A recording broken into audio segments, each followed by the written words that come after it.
Danke schön, Gulfam Malik. Og nå kommer engelsk oversettelse med Rashid Bajwa.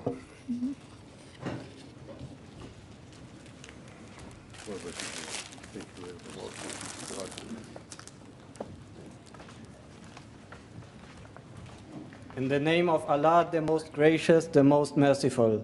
Assalamu alaikum and good evening. Amir Sahib, thanks for the invitation. Every time we open the newspaper or listen to the news, we see that today's chosen topic is not just a message. Indeed, it is an appeal for help. Everyone wishes peace in his heart. He wishes cohesion in his family, in his city, and in his world. In a world in which it is difficult for us to live in peace and cohesion. From the past and present, we have to recognize sadly that we are far away to establish our wish for peace and cohesion, that we haven't learned yet the meaning of these terms. Apparently, people have different perceptions about this. Different beliefs and perceptions are not necessarily something negative.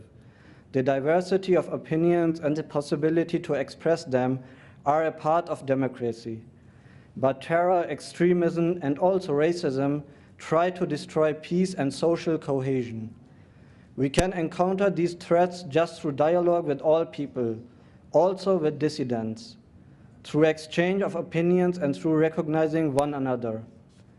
As the Holy Quran states, "O mankind, we have created you from a male and a female, and we have made you into tribes and sub-tribes, that you may recognize one another. Verily, the most honorable among you in the sight of Allah is he who is the most righteous among you. Surely Allah is all-knowing, all-aware." Chapter 49, verse 14. Currently, the cowardly attacks in Brussels and Paris and also in Lahore have shown once again the importance of dialogue. We have to talk with each other and not about each other. For me, as a politician, it is one of the most challenging tasks to promote this dialogue at the local level. This is just a small component in the larger scale of global affairs. But anywhere we have to start, and this we have to do in the local community. Here, the sense of community and cohesion are practiced, and cohesion starts in the local community and serves as a keystone for cohesion at the higher scale. Nowadays, we are confronted in Europe with the challenge to help people who fled their countries because of conflicts. Apart from the willingness to help, the alien initially causes fears, and one who fears acts irrationally. And there are many fears. This is all too human.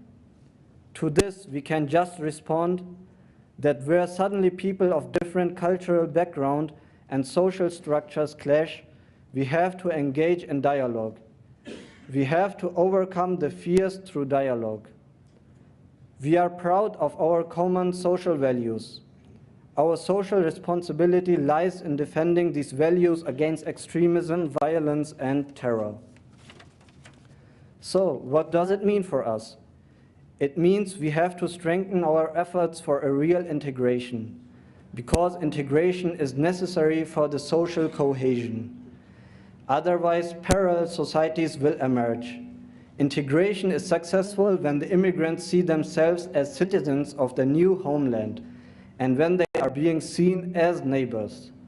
The Prophet Muhammad, peace be upon him, said, "Love of one's country is a part of faith." And this has to be taught especially to the youth, because extremism and radicalization of youth are the breeding place for terrorism. And this infernality seed finds there a breeding ground where youth don't have a prospect. Peace and cohesion need prospects for all citizens. We need the dialogue with all citizens, like the proper sense of our faith that implicates indeed a message of peace. And in this regard, we want to advocate commonly for this peace among all human beings, among all children of this world, and finally among us. Thanks.